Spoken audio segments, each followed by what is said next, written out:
Bonjour à toutes et à tous et bienvenue à ce débriefage de la programmation thématique de la cinquième édition des Dialogues pour le climat. Aujourd'hui, on est dans un débriefage intitulé Les peuples autochtones à la COP30, voix autochtones et dynamiques de pouvoir à Belém. Cette table ronde s'inscrit dans le cadre du Global Ethical Stockcake, une initiative mondiale portée par la présidence de la COP30 visant à intégrer aux négociations climatiques les dimensions éthiques, culturelles et sociales, en particulier en réunissant des voix autochtones syndicales, académiques et de la société civile. Merci d'être avec nous pour ce moment de réflexion collective. Les dialogues pour le climat visent à rendre les négociations plus accessibles, inclusives et mobilisatrices. Et on vous invite à suivre le reste de notre programmation pendant les 2 semaines de la COP, que je partagerai un peu plus tard dans le chat. On tient aussi à remercier nos organisations partenaires des dialogues pour le climat.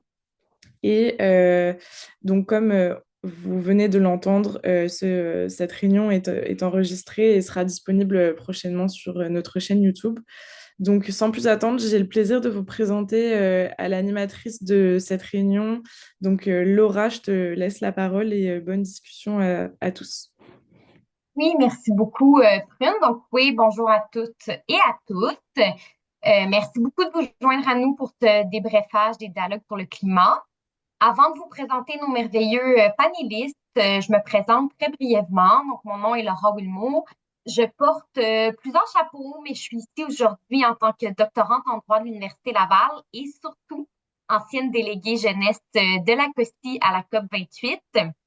Je suis également une femme blanche de descendance settler au croisement de plusieurs privilèges qui vit au soi-disant Québec, au soi-disant Canada. Donc, je respire, me nourris et je pense sur des territoires qui sont non cédés. Donc, j'y reconnais qu'il y a plusieurs systèmes d'oppression qui s'entrecroisent, dont le colonialisme, le racisme et le sexisme, et qui sont toujours en cours. C'est super important pour moi de vous l'exprimer, mais aussi d'exprimer ma profonde solidarité avec les communautés et nations autochtones locales et mondiales qui luttent au quotidien pour leurs droits. Sans plus tarder, on a la chance d'avoir ce midi en direct de Belém. Tout d'abord, Steve Norino de la Fédération des organisations autochtones de Guyane.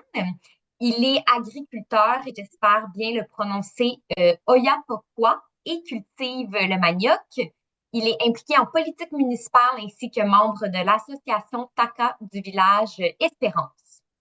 On a ensuite avec nous Adi Shrayen Diego Gros-Louis, qui est membre de la délégation jeunesse de la COSTI à la COP30 et au Sommet des peuples.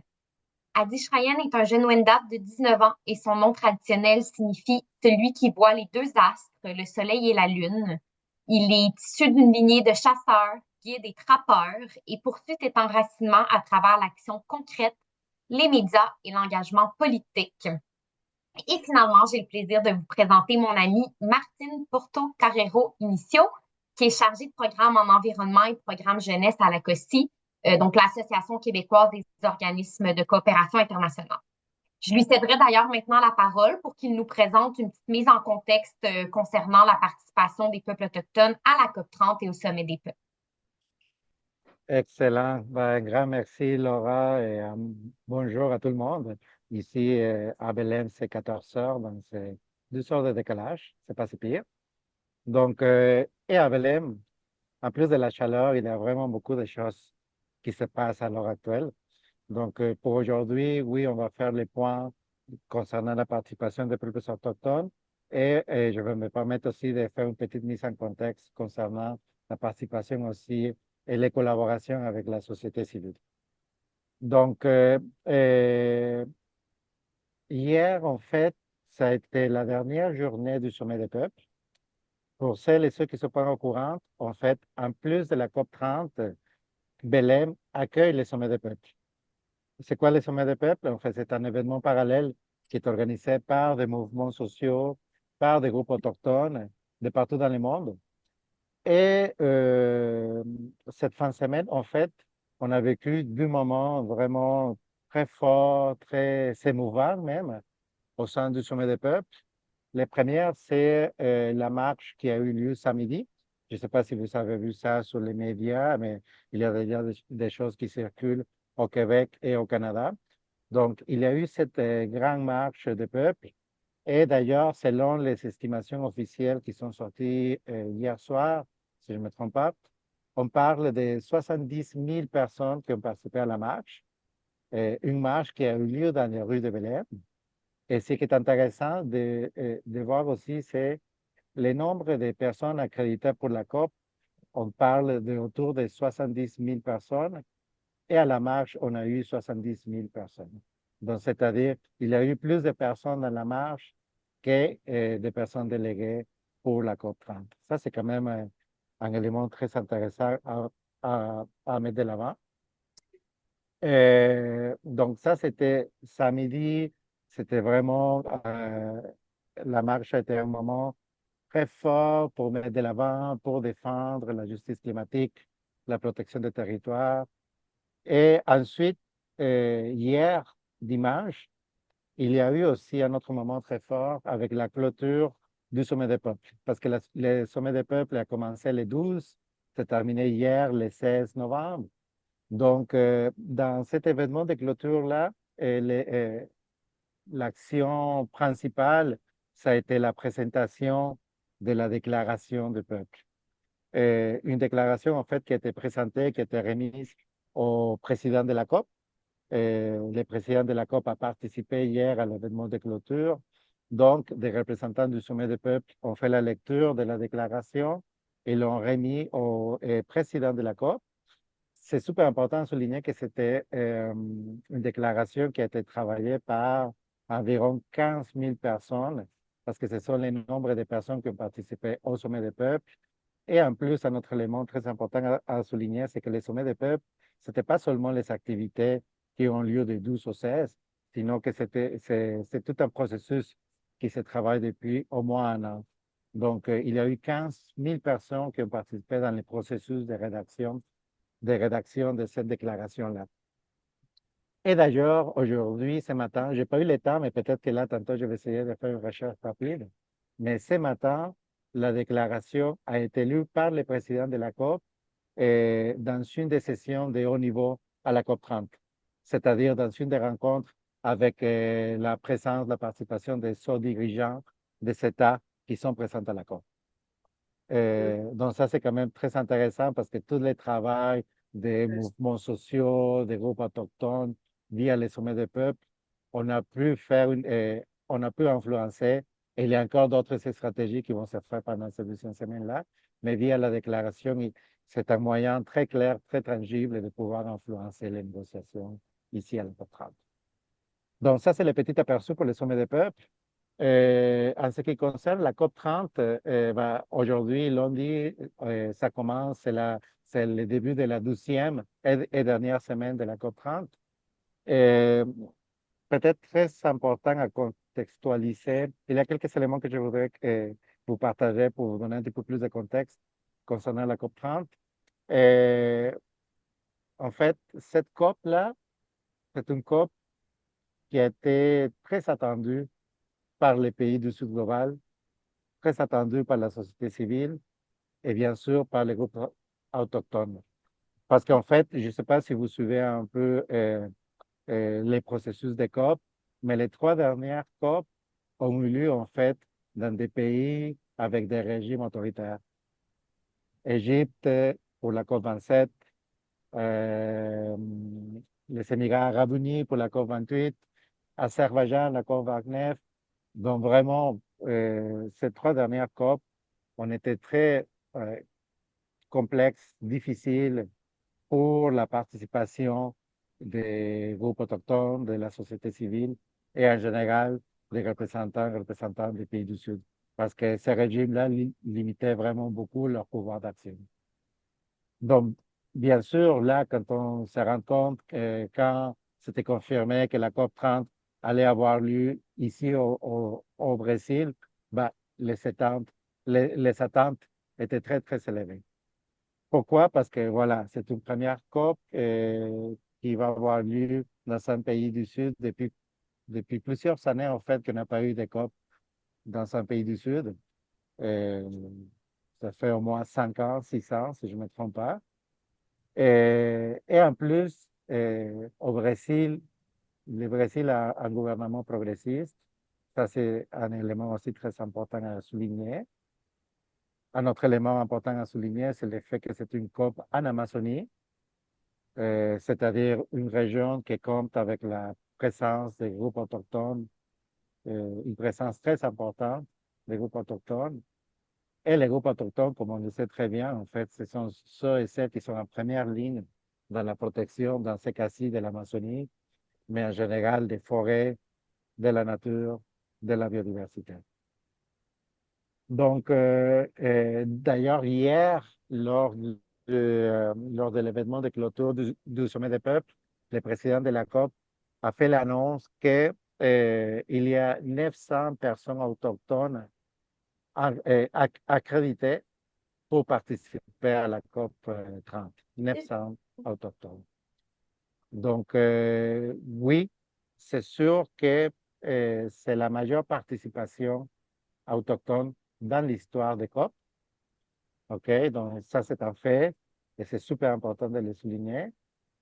Mais, comme on dit, l'expression les diables se cachent dans les détails. Il y a aussi des informations et des faits très importants à souligner quand on parle de la participation des groupes autochtones à la COP 30. En fait, le président Lula, depuis plusieurs mois, a présenté cette COP comme la COP de la vérité. Oui, il a mentionné à plusieurs reprises les faits, les rôles clés, en fait, des peuples autochtones dans les solutions, dans l'action climatique, l'importance que les groupes autochtones participent dans la prise de décision. Non? Et donc, bref, il a fait cette invitation-là à plusieurs reprises aux groupes autochtones de participer en grand nombre à cette COP. Mais, par exemple, nous, à la COSI, nous collaborons avec un réseau autochtone qui s'appelle COICA, le réseau des groupes autochtones de l'Amazonie, qui est d'ailleurs, en fait, la plus grande organisation autochtone au monde. Et combien d'accréditations pensez-vous que la plus grande organisation autochtone au monde, COICA, a reçu pour participer à la COP 30? Ils ont Oui. reçu uniquement 3 accréditations. 3. Donc, c'est sûr que quand on dit que la COP 30, c'est la COP de la vérité, quand on dit que la COP 30 ne serait pas possible sans la participation des peuples, ouais, il me semble que c'est important aussi de mettre en œuvre des mécanismes et tout ce qu'il faut, en fait, pour assurer vraiment cette participation effective. Donc, vous avez vu probablement passer dans les médias au Québec ces derniers jours des nouvelles comme quoi il y a des groupes autochtones, des représentants autochtones qui ont bloqué à 2 reprises l'accès à la COP 30. Oui, c'est vrai, mais ce qui est important de mentionner, en fait, c'est que, en fait, leur souhait, c'est de négocier, c'est de parler avec les présidents de la COP pour pouvoir participer dans les négociations. Et un élément, un chiffre clé très intéressant. En fait, il y a environ 6 000 personnes autochtones qui se sont rendues à Belém à l'appel justement du gouvernement brésilien et des autorités pour participer à la COP. 6 000 personnes, 6 000 personnes autochtones qui sont à Belém à l'heure actuelle, mais seulement, comme je disais tout à l'heure, 900 sont accrédités. Donc, leur demande vraiment est tout à fait juste. Et ici, à la COP 30, les groupes de la société civile qui sont présents à Belém, ben, c'est sûr et certain, et c'est un message que je souhaite faire passer lors de cette séance de débriefage. C'est super important, c'est nécessaire d'être solidaire avec les peuples autochtones. Parce que c'est eux, en fait, les leaders de la protection du territoire. Donc, ils ont tout à fait leur place dans les conversations. Et c'est ça qu'ils viennent chercher ici à la COP. Mais malheureusement, comme je disais tout à l'heure, il manque un peu de passer des paroles aux actes. un dernier exemple, et après je donne la parole aux camarades autochtones. Euh, un dernier élément, en fait, très préoccupant à partager avec vous aujourd'hui.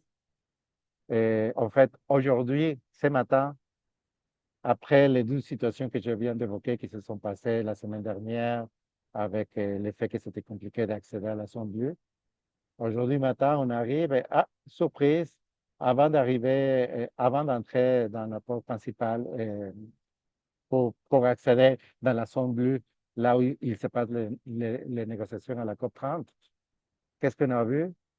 On a vu une présence policière et militaire vraiment très intimidante. Des militaires lourdement armés sont à l'entrée à l'heure actuelle de la COP. Et c'est très paradoxal parce que je disais tout à l'heure, COP27, COP28, COP29 ont eu lieu dans des pays avec des régimes autoritaires. COP30, c'est dans un pays démocrate, progressiste. Et pourtant, moi, j'avais jamais vu dans les 3 derniers COP, j'avais pas vu cette présence policière et autochtone, et militaire, pardon, vraiment très impressionnante, très intimidante. Donc, il me semble que si on parle de la COP de la vérité, si on parle de la COP de la mise en œuvre, ben, le message qui nous était envoyé ce matin par la Convention cadre des Nations unies sur le changement climatique et par le gouvernement du Brésil via la présidence de la COP, ben, c'est sûr que ce sont des messages complètement contradictoires et très inquiétants.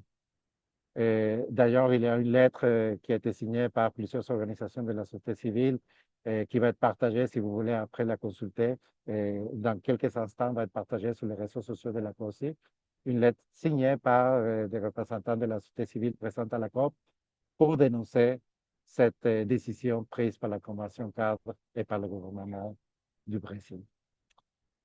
Donc voilà, je vais m'arrêter là pour l'instant et je donne la parole aux camarades autochtones qui sont présents avec nous. Merci. Oui, merci beaucoup, Martine, pour cette mise en contexte très riche. Là, je laisserai la parole d'abord à Steve, justement, pour entendre sa perception de la COP30 et du Sommet des peuples en tant que leader autochtone.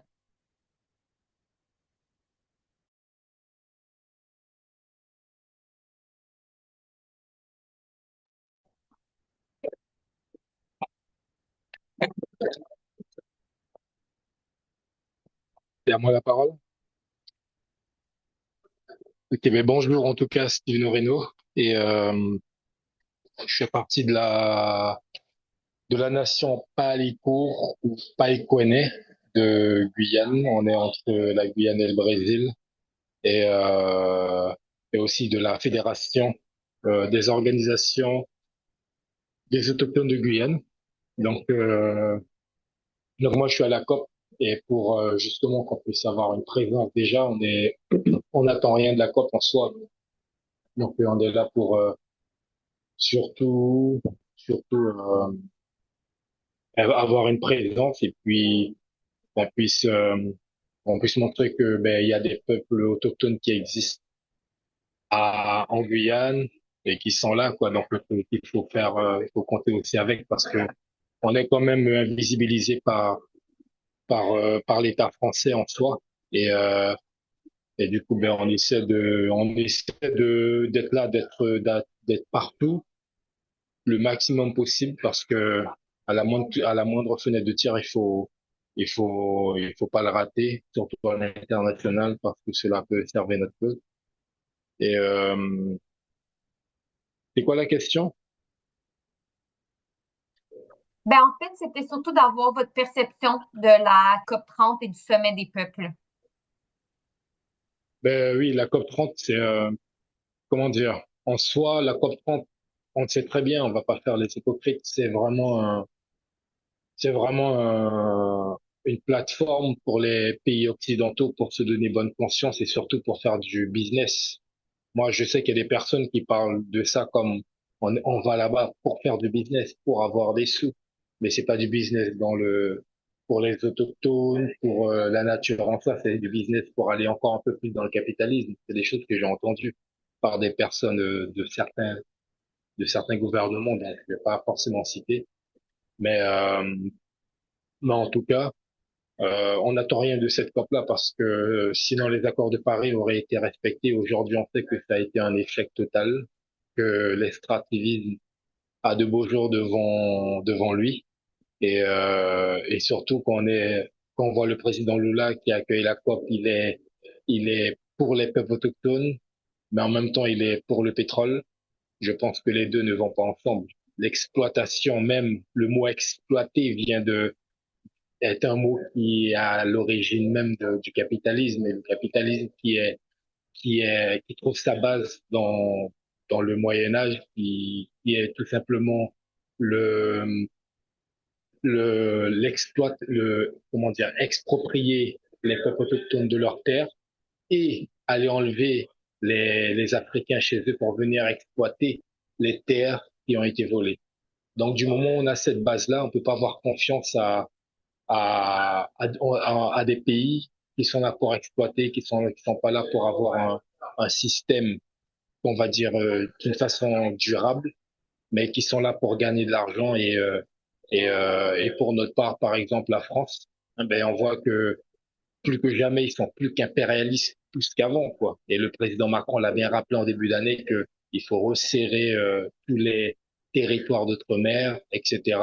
Donc, on peut pas avoir confiance en un gouvernement qui court à, à être en avant du monde et des gouvernements qui disent qu'ils sont là pour réparer ce qu'ils ont fait, mais dans les faits, il n'y a rien qui se fait, que les accords de Paris ont été des échecs, que tout ce qui a été mis en place, ça n'a pas marché. Quand on parle de voitures électriques, quand on parle de éoliennes, tout ça aujourd'hui, on sait que ça a été des échecs. Ça a surtout été un business pour les grands. Donc aujourd'hui, on n'attend rien de la COP. Et surtout au niveau des peuples autochtones, moi, de ceux dont je parle là, ils sont là aussi pour faire entendre leur voix parce qu'ils sont pas sur la table des négociations aujourd'hui. Aujourd'hui, ils sont là comme vitrine. Je suis désolé de le dire, mais nous sommes là juste en vitrine pour dire que oui, on a fait participer tant d'autochtones, donc on tient à eux, on les comprend, on veut leur donner une voix, mais en fait, c'est pas ça la solution.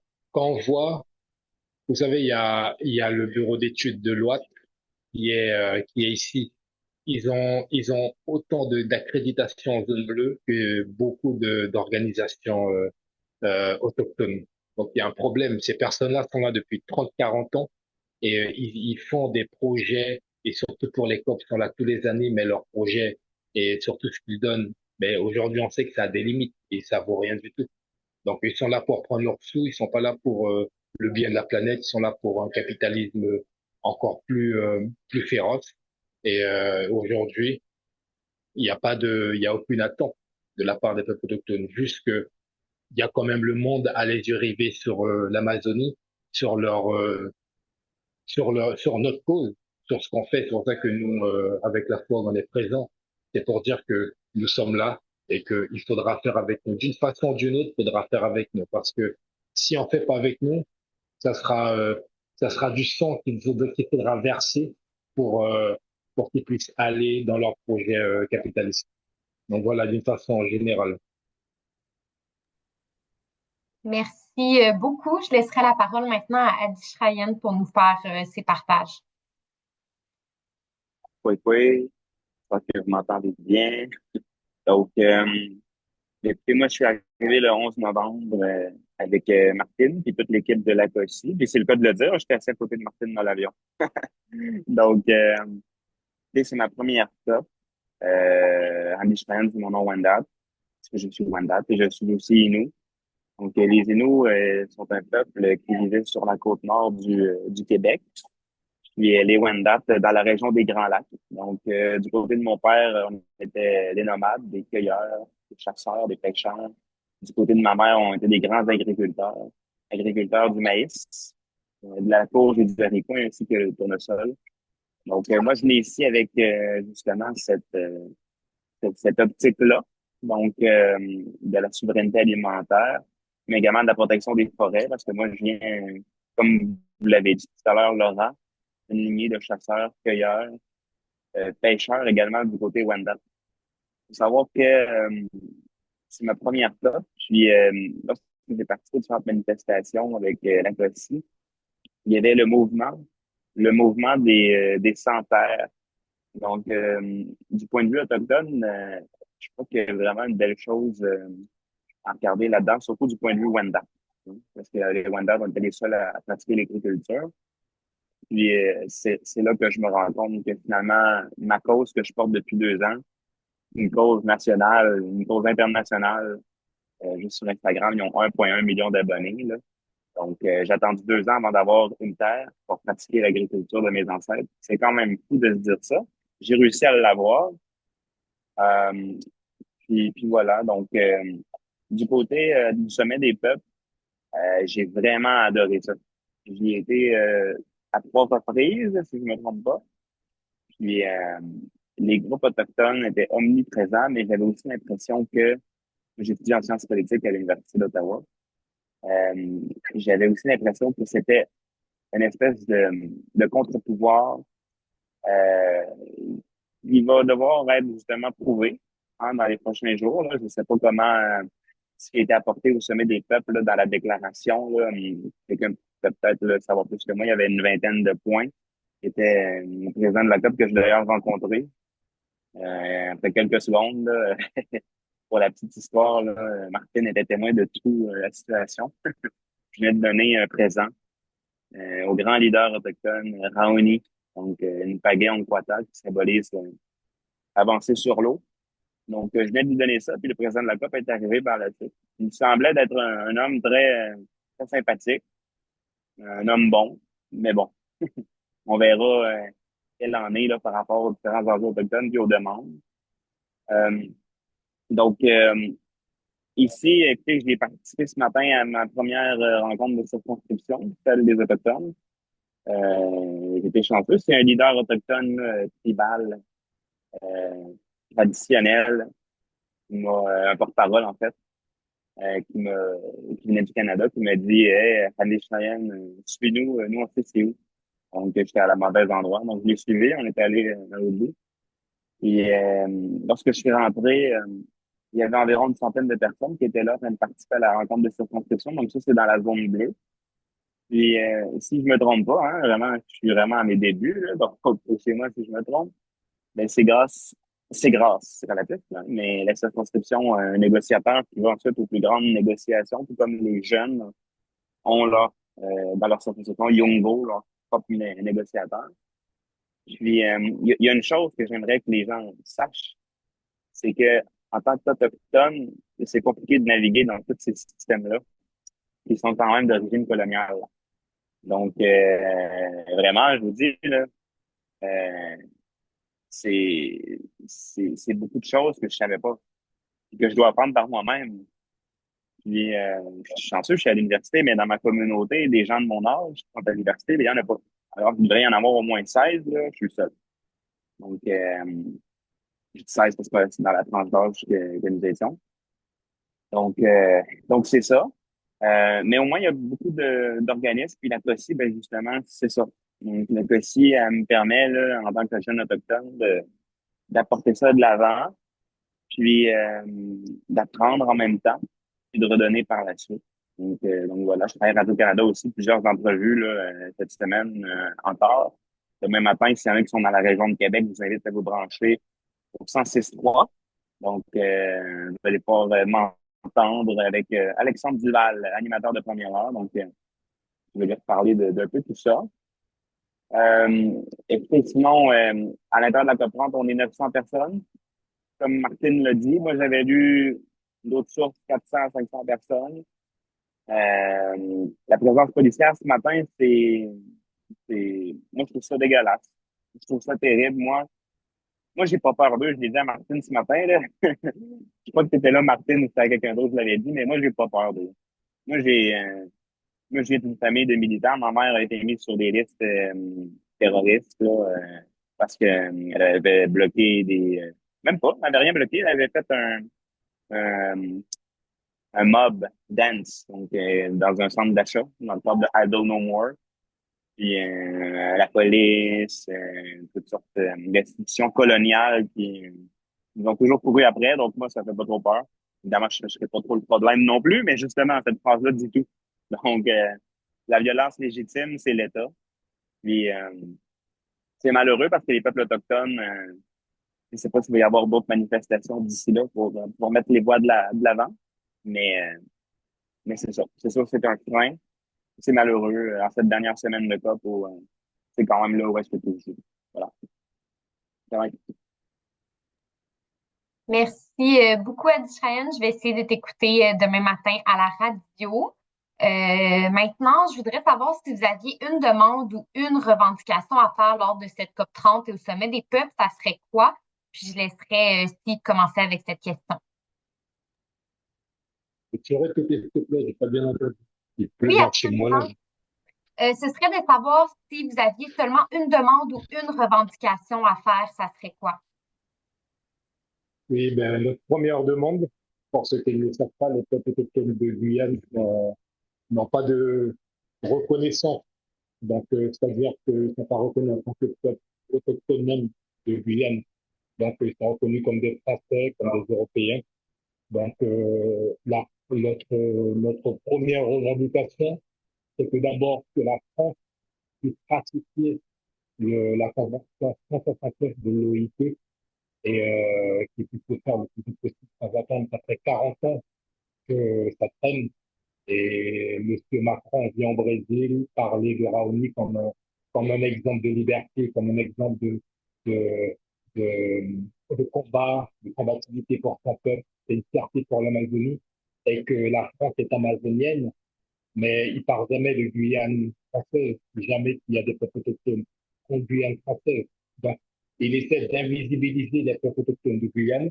Et, euh, et nous, c'est pour ça que notre première revendication avant toute chose, ce qui permettra de libérer nos terres, de pouvoir discuter de tout ce qui s'ensuit après, c'est déjà la ratification, comme tous les pays d'Amérique du Sud, de la France, de reconnaître les peuples autochtones en tant que peuple autodéterminés qui veulent vivre selon leurs coutumes, leur langue et selon leur mode de vie.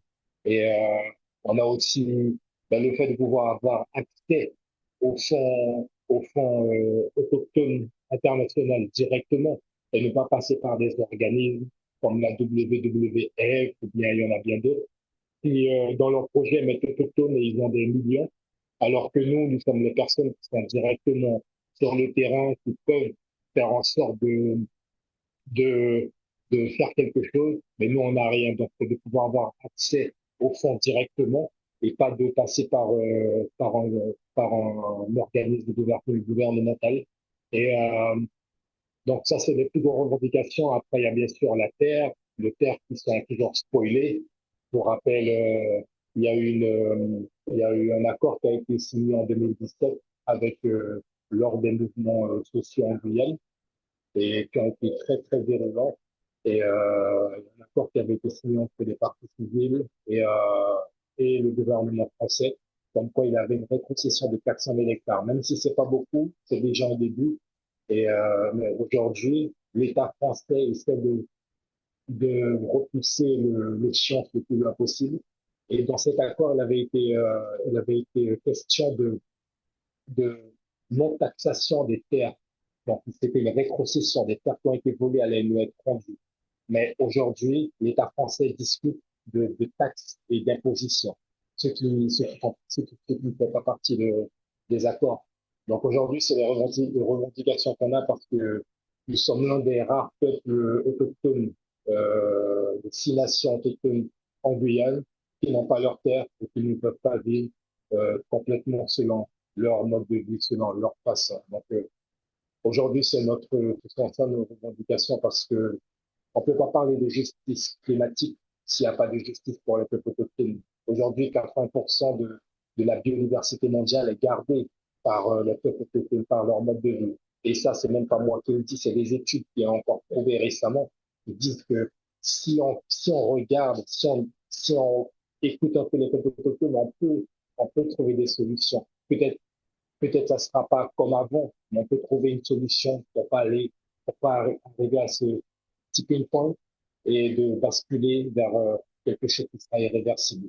Et ça me rappelle, ça me rappelle il y a Aurélien Barraud qui disait jamais plus il y aura un écologiste ou un environnementaliste européen parce que ils, ils, ils ont une écologie d'un point de vue occidental. Alors que le point de vue qu'il faudra regarder, c'est celui des autochtones, ceux qui sont les, j'aime pas dire les gardiens de la forêt parce que c'est la forêt, c'est notre maison, on vit dedans. Donc ceux qui savent gérer la forêt. L'État français pense que nous ne savons pas gérer des sous. Si nous ne savons pas gérer des sous, nous savons gérer des forêts. Et ça, c'est un message aussi qu'on essaie de faire passer. OK, vous voulez pas nous donner des sous, mais laissez-nous nous taire. On verra qui gérera mieux la forêt que l'autre.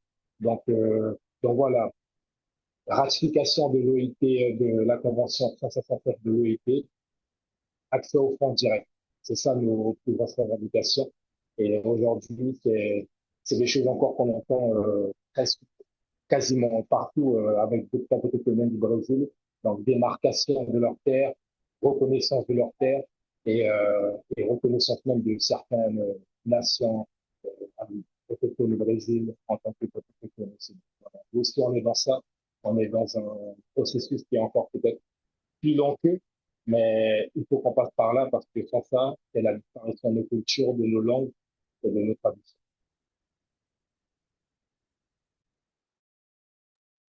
Merci beaucoup pour ce message. Est-ce que, Adi Shrayan, tu voudrais y aller aussi avec ta demande ou revendication? Oui. Ben, moi, à titre personnel, mes valeurs, mes demandes, mes revendications, c'est vraiment la protection des forêts, la souveraineté alimentaire. Tu sais, j'aurais bien beau vous dire ce que je porte en tant que depuis que je suis né, mais ça ne pourra jamais arriver à aboutissement. Comme Victor, je me rappelle plus son nom. Désolé. Comme l'intervenant d'avant a dit. Parce qu'on on n'est pas écouté dans des structures qui sont très hétéro-coloniales. Vous savez, dans les cours, les quelques cours que j'ai suivis par le Sierra, justement, qui est financé par le Fonds volontaire des Nations Unies, bon, il est quand même financé par une organisation coloniale. Au moins, ça nous permet d'avancer dans des institutions légitimes, bon, selon l'Occident. Mais dans tous les cas, je veux dire, la question est tellement large. Il faudrait des lobbies autochtones, il faudrait un État autochtone, il faudrait vraiment avoir un rapport de force beaucoup plus grand pour réussir à en arriver. Mais là, justement, c'est l'impression que ça m'a donné le sommet des peuples. Puis, mais encore là, ça va, c'est peut-être de l'hypocrisie beaucoup, là, comme quelqu'un d'autre l'a mentionné tout à l'heure. Donc c'est ça. Mais bref, l'autonomie alimentaire, la souveraineté alimentaire pour les peuples autochtones, l'accès à des terres justement pour nous permettre de pratiquer cette même agriculture, mais également nous laisser gérer aussi justement nous-mêmes nos forêts. Les Inuits, moi je suis Inuit, mon père vit à Maliotenam, puis justement ils sont en train de développer là, le conseil de bande, donc qui est une création de la loi sur les Indiens fédérale, mais ils sont en train de développer leur propre aires protégées par eux-mêmes. Puis moi, mon peuple a été sorti du bois. Lorsqu'on nous a sortis du bois, on s'est mis à construire des campements un peu partout, mais qui avaient des vocations là, de toutes sortes, dont touristiques et économiques, et de façon massive. Donc, je dis ça, mais moi, mon arrière-grand-père, Marcel Bourlu, était lui-même guide dans un club privé. Mais lorsqu'il est décédé très jeune, à 31 ans, bien, il a pu continuer, il n'a pas été en mesure d'y retourner, évidemment. Mais la CEPAC, qui en a construit plusieurs des campements qui faisaient venir les gens à tour de rôle, ça a complètement éliminé les cheptels. Donc, aucune valeur, aucune valeur. Puis, nous, on en a beaucoup, beaucoup de respect. Puis beaucoup de valeur envers justement tous ces éléments-là. Puis aussi pour la terre, il y a des gens qui vont voir des gens qui ont des terres là, de toutes sortes de façons, mais nous, en tant qu'Autochtones, la terre, ben, on appartient à la terre. Tu sais, c'est vraiment comme dans ma conception, des fois, je me dis, les gens pensent que je pense comme eux, mais non, je pense littéralement comme un Wendat. Donc, donc c'est ça. Bref, il y aurait beaucoup de choses là, à demander faut se concentrer sur certaines demandes spécifiques, là, je pense, là, si on est dans la zone bleue puis dans les zones comme ça, mais c'est tellement large. Là, faudrait, je pense à plein de choses en même temps, mais bref. Donc, euh, donc c'est ça. Voilà. Merci beaucoup. Ouais, je suis consciente que c'était pas une question facile, mais merci tous les deux de vous être prêtés au jeu.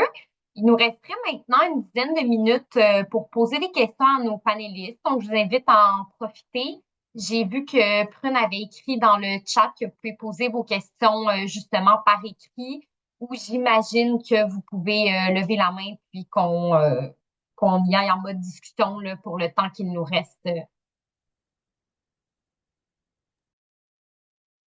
Merci. Et peut-être pendant que vous préparez votre question, je vais vous partager vite dans le chat quelques documents qui pourraient être intéressants pour vous. Donc, le premier lien, c'est vers la déclaration du sommet des peuples, celle qui a été présentée hier, en fait, celle qui a été présentée aujourd'hui dans une des sessions de haut niveau à la COP30. Et là, pour l'instant, je pense elle est disponible en espagnol et en portugais, mais je sais qu'ils sont en train de travailler la version en anglais. Donc, ça sera disponible sûrement sur le site web du Sommet des peuples, Cúpula dos Povos, COP30. Ça, c'est le premier hyperlien. Et le deuxième hyperlien, c'est la lettre dont je vous parlais là tout à l'heure, la lettre qu'on a envoyée ce matin des représentants de la société civile présente à Belém concernant ce qui s'est passé ce matin à l'entrée de la COP30 et cette présence démesurée des militaires et des corps de police pour empêcher justement des actions légitimes des camarades autochtones.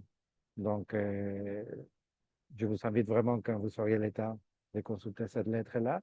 Et on va partager d'autres informations en lien avec cette demande-là sur les réseaux sociaux de la COSI là, dans les prochaines minutes. Donc, des questions, des commentaires?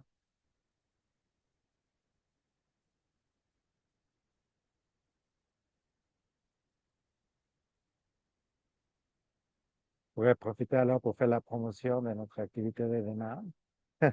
Mais vraiment, ben, si jamais si vous avez des questions, mais vraiment, sentez-vous bien à l'aise de poser vos questions ou si vous avez des commentaires, vraiment, on est là pour vous. Mais juste vous dire que nous, à la COSI, on présente, on organise demain un panel dans la zone bleue ici à Belém, à la COP, dans les pavillons du Canada.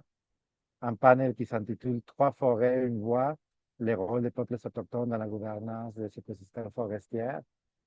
Et donc, dans ce panel-là, on donne la parole justement à un représentant Innu, à une représentante de l'Amazonie, à un représentant de la forêt du Congo. Donc, nous, c'est ce qu'on essaye à travers ce panel-là, c'est vraiment un partage de connaissances, un partage d'expertise en ce qui concerne la protection de la forêt. Donc, malheureusement, le panel ne sera pas enregistré, mais on va préparer un compte rendu. Donc, c'est sûr et certain, si jamais, si ça vous intéresse, vous allez pouvoir communiquer avec l'équipe du dialogue pour le climat et ça va nous faire plaisir de partager avec vous le compte rendu. OK, la parole est à vous, madame. Des questions?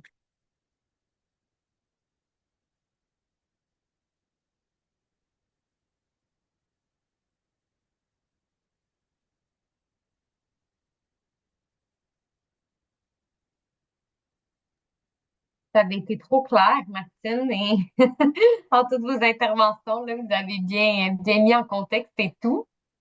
Je vois vraiment pas de main qui se lève. Comment est-ce que vous voyez là au Québec, quelles sont les informations qui se partagent par rapport à la COP30? Qu'est-ce qui circule comme information à l'heure actuelle au Québec? Ou on Je parle peux pas de la tenter. COP30?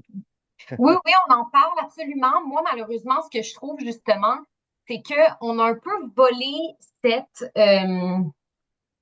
perspective autochtone en faisant tellement de liens avec l'accord de Paris. Moi, c'est ça que je trouve dommage, c'est que de ma perspective, ce qu'on entend au Québec, c'est vraiment ce 10 ans après l'accord de Paris, cet échec de l'accord de Paris, où on en est aujourd'hui.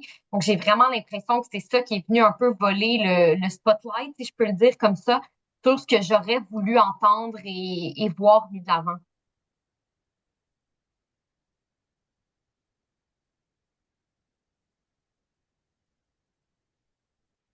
Tu vois, Yanis, qui aurait la main levée. Oui, bonjour. Je vais me présenter brièvement. Donc, moi, je travaille aussi à la Fédération des organisations autochtones de Guyane. Je suis consultante, mais j'habite à Montréal. Donc, c'est pour ça que je suis pas à la COP. Donc Steve, c'est volontaire et a volontiers participé pour être nos communicants, donc pour créer des liens avec des organismes là-bas. Donc, moi, ma question, en étant ici et en n'étant pas là-bas, je voulais savoir autant à à Dish Ryan et puis à Steve, quels sont les enseignements que vous en tirez d'être avec d'autres pères, avec d'autres confrères, consoeurs? Qu'est-ce que vous, en tant que autochtone, vous en tirez comme, comme, comme enseignement, comme, euh, comme valeur, etc.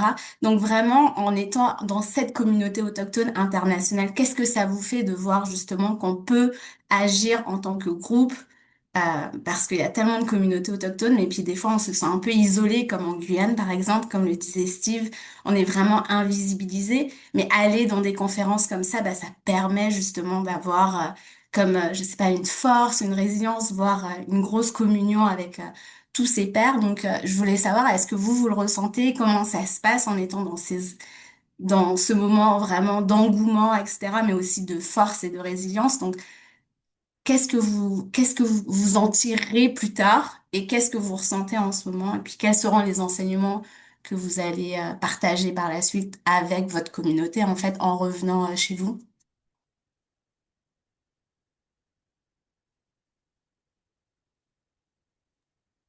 Ben, je vais bien répondre en premier. Merci pour la question déjà.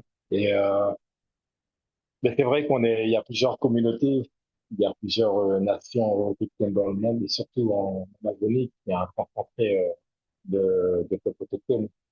Et mais cette COP-là, est un peu comme l'ATL, ça permet de voir qu'on peut travailler ensemble. C'est pas parce qu'on a un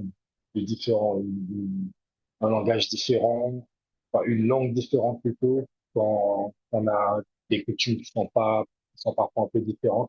On peut pas travailler ensemble. Nous, ici, je vois des organisations qui réunissent plusieurs peuples, mais qui travaillent très bien ensemble, qui sont très organisés et qui n'ont pas besoin, je dirais, et bien sûr, sans viser personne, mais qui n'ont pas besoin d'Européens pour organiser leur planning, organiser leurs rendez-vous. Ils s'organisent eux-mêmes, ils connaissent ce savent faire, ils se forment et entre eux-mêmes, ils ont envoyé les enfants à l'école. Maintenant, les enfants ils enseignent ceux qui viennent derrière.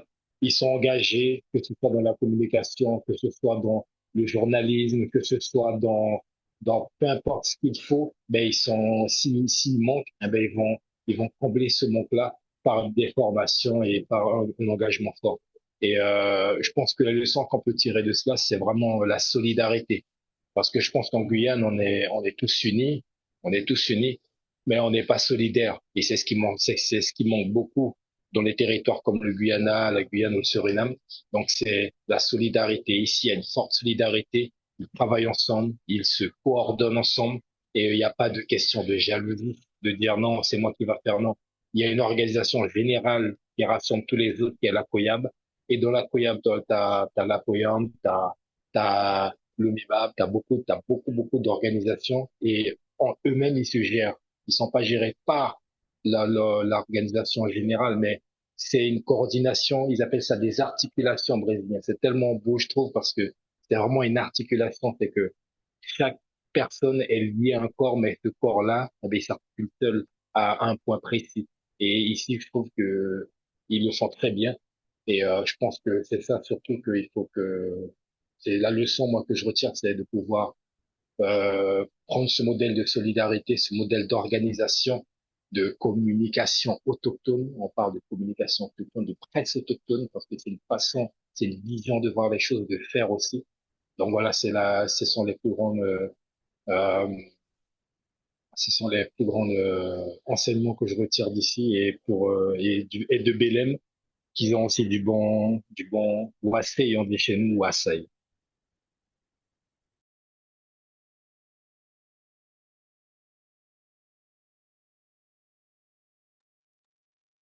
Merci Steve. Et toi, Adish Ryan, c'était comment pour toi?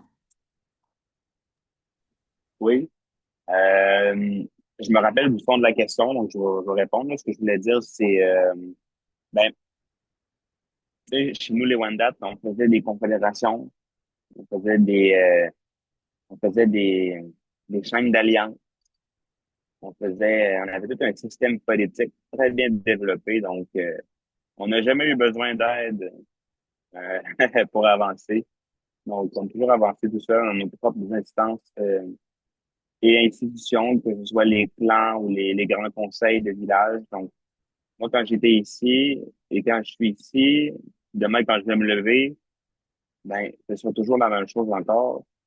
Depuis le début, je ressens cette proximité. Donc, en tant qu'Autochtone, on est connecté. Je sais pas là, comment, là, ça doit être sociologique, culturel, tout ça. Mais depuis longtemps, justement, je rencontre des membres des Premières Nations.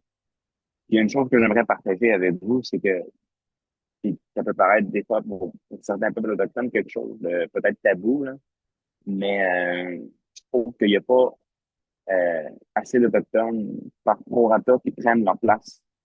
Donc, les Occidentaux vont être plus attirés à prendre leur place. Mais nous, non. Même moi, là, quand j'étais plus jeune, je prenais pas ma place. Hein. J'avais peur de dire que je venais de Wendake, là. Donc, ça a changé là, après, évidemment. Mais c'est de prendre sa place. C'est de prendre sa place. Moi, je travaille à Wendake, au musée Huron-Wendat. C'est une activité qui s'appelle prendre sa place dans le cercle. Et le concept, c'est de laisser tout le monde parler un par un. Donc, on a tout quelque chose à dire. Puis, même moi, des fois, là, je veux pas prendre ma place. Même moi, des fois, je veux pas la prendre. Puis, je me dis, ah, si je dis ça, si je dis pas ça. Mais, euh, mais c'est ça. Voilà.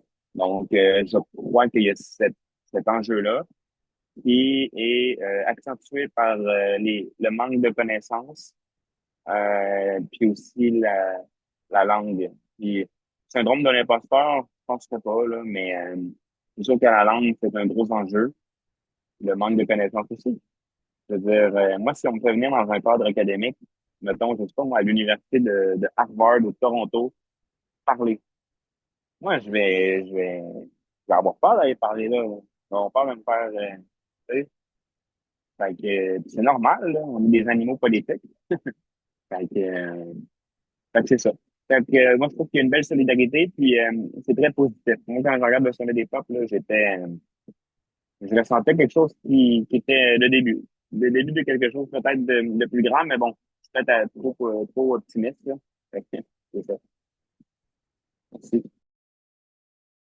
Je voulais, je voulais répondre à Thomas qui a posé une question dans le chat. Et justement, par rapport aux échecs des accords de Paris, qu'est-ce qu'on peut mettre en place? Est-ce qu'on devrait s'adapter? J'ai envie de répondre que moi, je sais que pour ma part, individuellement, qu'est-ce que je fais? C'est pour ça que je fais de l'agroforesterie maintenant depuis 4 ans. Et je pense que c'est l'une des solutions pour pouvoir, surtout là où il y a des forêts, et de pouvoir planter. Moi, je dis que je plante des forêts.